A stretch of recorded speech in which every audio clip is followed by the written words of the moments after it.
Welcome back. It is Tuesday, November 12th in the NBA. My 6 best bets are on the way. We have a lot of action tonight in the beginning of the NBA in-season tournament. We'll talk about that in a second. But if you already, my name's Austin from Calling Our Shot. Let's dive into a recap of yesterday, a 2-in-1 day. And man, we were so close to a sweep. We had James Harden's under in points that cashed. Bulls plus 8.5. They covered. Jalen Green. What are we doing? He had 18 points with like 4 minutes left in the third quarter. He played the entire fourth, besides like the last minute.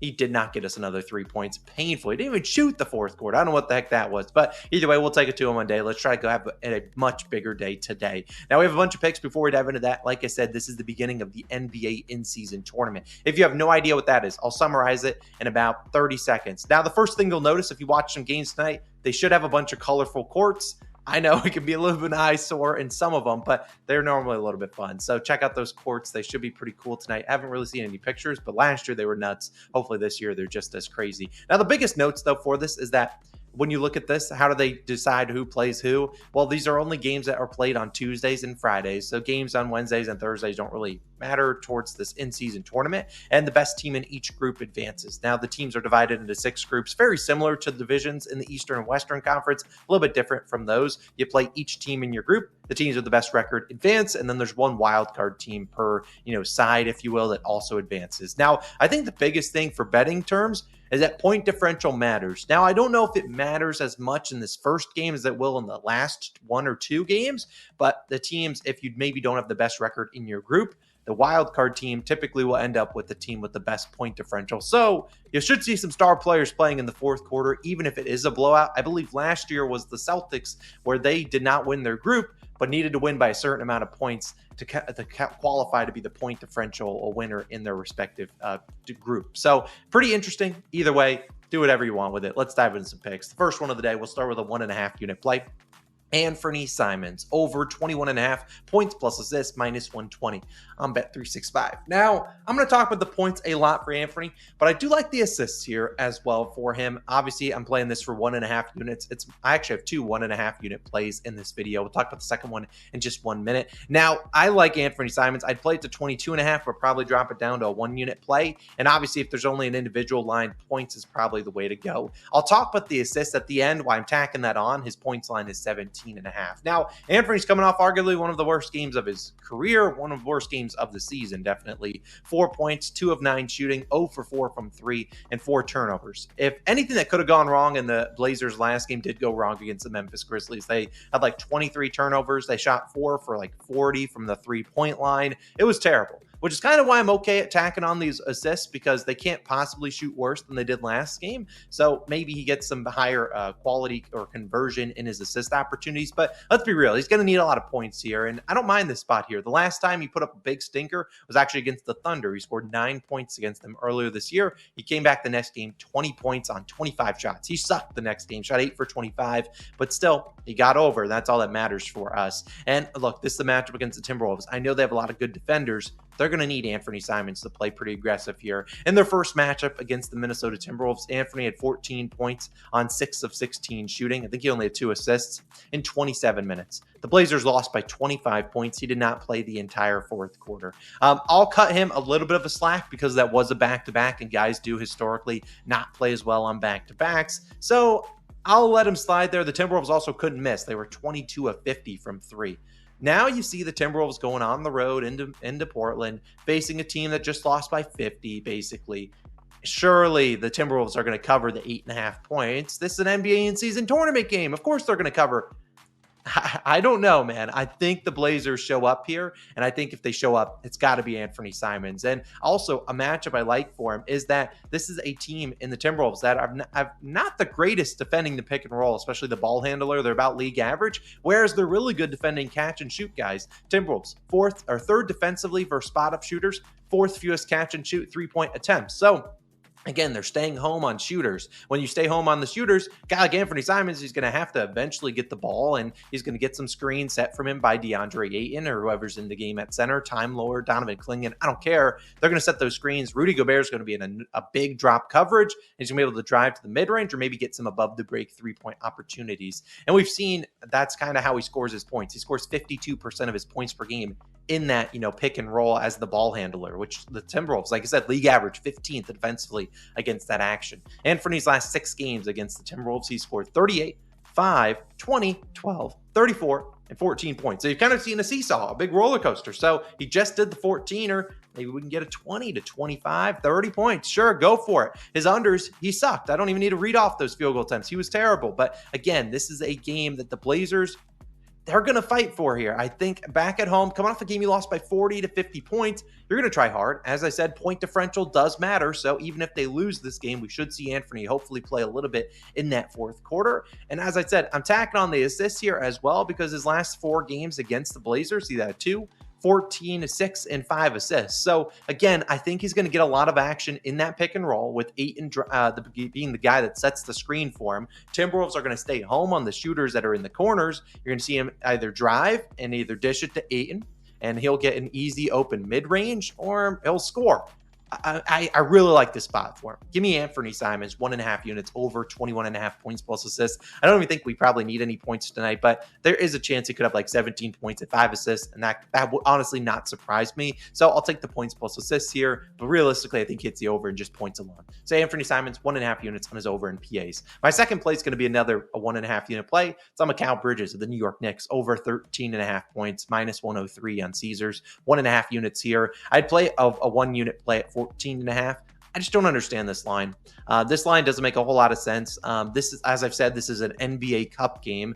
There's no, Tom Thibodeau, we know he runs his guys into the ground. They're already banged up in terms of the depth on this team. Mikal Bridges is going to play a ton of minutes, and I don't hate the matchup for him. Bridges this season is averaging 15.3 points per game. He scored and hit this over in 7 of 9 games. Last game versus Indiana, he played 42 minutes. But he went 4 for 11, 0 for 6 from 3, and only scored 8 points. The odds of Bridges going 0 for 6 from 3, probably pretty unlikely. So we should see him start to knock down some more shots. And also, the matchup versus Indiana, it's not a good one for him. We know Bridges, now with the Knicks, he's more of a catch-and-shoot, spot-up kind of guy, or coming off screens. And this is a Pacers team that allows the 3rd fewest catch-and-shoot made threes in the NBA. This matchup against the Sixers, a little bit better. The Sixers allowed the 5th highest field goal percentage on catch and shoot threes. They allowed the 4th highest on corner threes. Now, they aren't giving up the most field goal attempts from those respected areas and catch and shoot or 3-point attempts. I think that's a little bit to do with how slow they play. But again, we know Bridges is one of the best 3-point shooters in the corner in the NBA. So we should see him get some opportunities. He's also played pretty well in Philly. I believe, right, the Sixers were the team that I think his mom worked for them. They drafted him and then immediately traded him to Phoenix. So has a little bit of added revenge here. Pretty sure he grew up outside of Philly. Obviously went to Villanova. In his last 6 games at Philly, he has scored 24, 18, 23, 15, 23, and 8 points. So he's gone over in 5 of 6. The only miss was 8 points. That was the final game of his last season where he was on a minutes restriction, and really he did not look enthused to play there. He should be ready to go here. Nick Nurse, the head coach for the Raptors. I keep confusing him because he used to coach for the Raptors. Nick Nurse, the head coach of the Sixers, former Raptors head coach, known for trying to take away a team's number 1 option. Sure, that could lead to Brunson getting the ball out of his hands, but who's it going to? Cat? Sure. Cat can get his, but Josh Hart, OG Anunoby, not the most aggressive guys. Look for Mikal Bridges to pick up a little bit of slack here. Also should knock down more shots than going 0 for 6 from 3. So Mikal Bridges, 1.5 units on his over 13.5 points. Now I'm going to throw it to Logan. He's been red hot on the spread picks. I think he's hit 4 straight in a row back in all underdogs. Today, I do know his pick. He has a rare favorite at a home team, picking a home team to cover the spread. Logan, who you rolling with?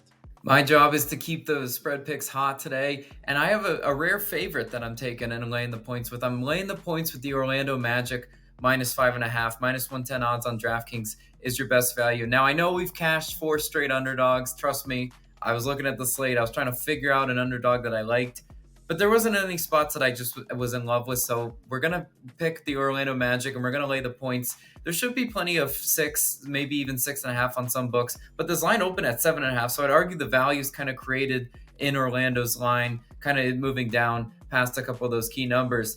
If we look at this game, it's the first game of the in-season tournament for the Magic. Hopefully they make a statement at home. This is a team that plays hard in certain spots. They definitely do play better at home.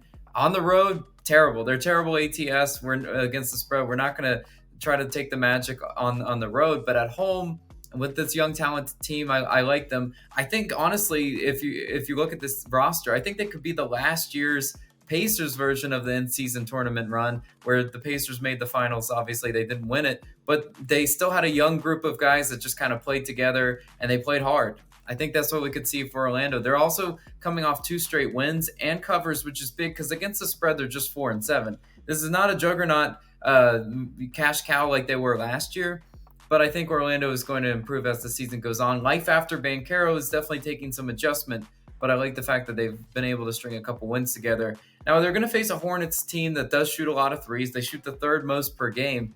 But Orlando, what they do best is they play defense. Orlando's a great defense. They're 3rd best in defensive rating. I think they're going to limit a lot of those attempts, force the Hornets into taking bad shots and being inefficient. And I think that's kind of where they separate themselves. Also, you look at Charlotte's defense, just 21st in points allowed, 22nd in field goal percentage allowed.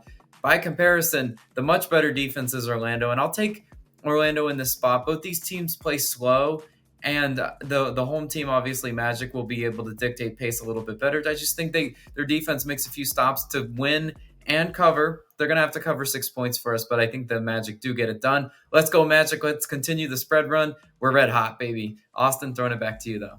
Hey, go Orlando Magic. Like I said, we probably play that up to about 7.5. Let's hope the Magic take care of business tonight. Now, I got a couple props to get on out of here. We'll have one that's plus 550 in just one moment. The first 2 are going to be unders. Joel Embiid, under 9.5 rebounds, minus 120 on BetMGM. Now, I'd play this about minus 140. If you want an extra pivot, probably take the double-double under. That line might not move as fast as the rebounds. Obviously, the double-double under, you'd have to avoid him getting somehow 10 assists, but maybe he doesn't get 10 points, but let's be honest, he's going to get 10 points. So basically, it comes down to the rebounds most likely there. Oh, Joel Embiid, as I record this, there's been no mention of a minutes limit, but let's be honest, there's probably going to be one. Joel Embiid coming into the Sixers lineup. Paul George has been on minutes restriction since he returned. Would be not surprising anyone if Joel Embiid's like, hey, he's on a 26 to 30 minutes. That wouldn't shock anyone. And I don't see him playing randomly 38 minutes here. And this is a terrible matchup this season. The Knicks allowing the fewest rebounds per game to centers. In fact, only 2 centers have hit this over, had 10 or more rebounds against the Knicks. Alperen Şengün and Jared Allen, who I equate to be better rebounders than Joel Embiid. Embiid, obviously, we know how talented he is. And if you were to just go to hit rates last season, you'd see he hit 10 plus rebounds in the large majority of games. But I don't like this spot here. Again, or having to defend Karl Anthony Towns. Obviously, Towns, we know, one of the best 3-point shooters of all time for big men. And so you're going to see Joel Embiid. Maybe he doesn't come outside of the paint to guard Cat. Well, Cat's going to be launching that thing from 3. And when he does come out for maybe some late contests, he's obviously not going to be down there trying to grab rebounds. So I think that's an easy way. I don't see him getting offensive rebounds either. And let's be honest, he's a guy that's probably not in shape here. So is Joel Embiid going to give you 99% hustle for a defensive rebounds? Probably not. You're going to see a bunch of other guys pick up the slack. And we've seen Embiid under in 3 of his last 7 versus the Knicks. And that might not seem like the best hit rate, but again, he's defending guys like Isaiah Hartenstein and Mitchell Robinson, 2 guys that, I'll be honest, they didn't really feel like shooting. That's not the case here with Karl Anthony Towns. He will shoot the ball if you leave him wide open, especially from 3. Should see Joel Embiid have to come outside of the paint. Also, with no Maxey, you're seeing a lot of other guys being thrust into this lineup. Shout out Jared McCain coming off a big game. But again, you're going to see a lot of minutes for Kelly Oubre Jr., Paul George, Caleb Martin. I like all those 3 guys as better rebounders than a guy like Tyrese Maxey. Granted, they're not one-for-one switching, if you get what I mean. But again, this should not be a great spot for Embiid to grab rebounds. He could be on a minutes restriction. I just don't think this is a great spot for him. So I'll take his under 9.5 rebounds at minus 120 on BetMGM. I wouldn't really play it at 8.5, but I'd play the minus 140. And like I said, you could look at a pivot to taking the under on his double-doubles because I don't see him getting 10 assists. He's going to get the points. The double-double going under is going to come down to probably the rebounds. So I like that as a pivot in case this line moves fast. I like Joel Embiid's under. Another under I like, Clint Capella. Under 21.5 points, rebounds, and assists, PRAs, minus 115 on Bet365. My favorite pivot would be his under in either points or points plus rebounds. FanDuel, historically, over the past few years, they don't like giving you PRA lines for centers unless it's like a known center that passes the ball like a Nikola Jokic. They don't really like to give you those PRA lines, which is kind of annoying. Maybe they know there's a bigger edge on those PRAs than the points plus rebounds, which is why they offer it. DraftKings, for whatever reason, took down the Capella under. Should pop up hopefully later on today. Why are we fading Capella, though? Let's talk with him. In 11 games this season, Clint, his averages are on the screen, up to 18.8 PRAs. He's under this line in 7 of 11 games. His overs, the Wizards twice, the Kings and the Bulls. I'll be honest, the only difficult-ish matchup is the Kings there. The Wizards are one of the worst defenses in the league. The Bulls, I haven't seen a worse defense than the Bulls, though. They suck. They give up free lay-ins left and right. This is not a good matchup for him against the Celtics. He's going to have his work cut out for him. Capella already faced Boston earlier this season. He had 2 points, 5 rebounds, and 1 assist in 17 minutes. Now, the Hawks lost that game by 30. I'm not saying the Hawks lose by 30 tonight, but they are 15, 16-point underdogs, and they're going to be without Trae Young. Now, Trae Young obviously makes Capella's life 100 times easier, if that's easy to say. I mean, look, the Trae Young now out. Who the heck is passing Capella the ball? Jalen Johnson? He's not a point guard. They don't have any really other point guards. So what are we going to see here from this Celtics team, who already doesn't give up a lot of assists? Capella's not posting hook guys. He's not doing that. He scores via the pick and roll, or he scores on putback opportunities. Sure, he could get his putback chances, but the Celtics, 4th defensively against the pick and roll, the guy rolling to the basket. They don't give up those opportunities. So again, this should not be a good spot for Clint Capella. There is only one spot on the Atlanta Hawks where they team in their depth chart where they actually aren't injured, and that is center. So who fills in for Trae Young? I don't know, but they got Onyeka Okongwu. They got Larry Nance Jr. I don't know if either of those two guys start tonight. I have no idea. And I honestly don't really care. All I do know is whoever's starting for Trae Young tonight is not going to be Trae Young, who's one of the best, facilitators in the NBA and spoon feeds Clint Capella buckets. And also, whoever probably goes in that lineup is probably a better rebounder than Trae Young. So again, this is not a good spot for Clint Capella. If he somehow goes over, I'll tip my cap, but he's going to have to defend probably Al Horford on offense. So again, not a good spot because he's going to have to go out there and contest those shots, or else Al Horford's going to be strapping threes. So again, I'll fade Clint Capella. I don't know how he goes over. I'll pay to find out. I'll take his under 21.5 PRAs. And then my final play of the day, there is a good chance I add a play. Check out the pinned comment. I'm looking at that Warriors and Mavericks game for an added play. Not sure I'll play Klay Thompson in that revenge game, if you will. I'm looking at another guy, but we'll see. I got to dive into that game and maybe another one or two. This is going to be a little bit of ladder play. Giannis Antetokounmpo, over 6.5 assists, -110 on DraftKings for 1 unit. Also playing a slight sprinkle on the quarter unit on Giannis to get 10 or more assists at +550 on DraftKings. Now, there's going to be people out there that will be like, Austin, why don't you just play the triple-double? And I don't disagree with you, but the best odds for triple-double is +600. So the difference from going from +550 to +600, in my opinion, not a huge difference. I rather not count on Giannis to have to get the rebounds. Do I think he gets 10 rebounds? Absolutely. But I'd be kicking myself if it got too cute trying to chase an extra 50 cents of juice. So I'll take the +550. Now, if your difference between 10 assists and triple-double is like +100, maybe consider taking a chase there. Now, Damian Lillard, he's out with a concussion. It checks out I have a concussion after watching him fire up bricks in his last game against the Celtics when we took us over. But again, joking aside, Damian Lillard out. Who is going to facilitate this offense for the Milwaukee Bucks, especially as they face the Toronto Raptors, a team that's top 10 in pace and top 10 in assists per game allowed. This is a team that goes up and down the court, and they don't play much defense. But if they are going to try anything defensively, it's going to be trying to slow down Giannis. Giannis's last 3 games against Toronto, given whoever's healthy, I don't care, 10, 10, and 2 assists. The 2 assists, I think they got blown out by I forget who blew out the other team, but they got blown out. Let's be honest. If I'm the Raptors here, no Damian Lillard, am I just going to let Giannis just bulldoze us into the paint and score out well? I'd probably lean towards no. The Raptors, even though they don't have Nick Nurse, still a very similar head coach in a team that wants to double that number one guy, try to limit that guy's scoring. I'm not letting Giannis score 50. And even if Giannis somehow scores like 30 in the first half, you're going to have to make some changes. And so we should see the ball in Giannis's hands a ton. But if they get screens set for him, he should see a lot of bodies coming his way on via some help. And either way, whoever's filling in for Damian Lillard tonight, they're not going to be a guy that facilitates this offense. In 7 games last year without Damian Lillard, Giannis had 7 assists in 6 of 7, and 10 plus in 2 of 7. So he had a triple-double in 2 of those games. Obviously, you throw in no Chris Middleton. Who are the guys coming off the bench? Bobby Portis, Pat Connaughton, AJ Green, and Ryan Rollins. None of those guys facilitate an offense. All they are basically AJ Green probably fills in. I would imagine he starts tonight, or Pat Connaughton. Those are just catch and shoot guys. So again, this is a great spot for Giannis to maybe pile up some assists. Obviously, we can't control if the teammates make shots, but I'm pretty confident he gets those potential assists. I mean, we just saw LeBron James have 16 assists against the Raptors.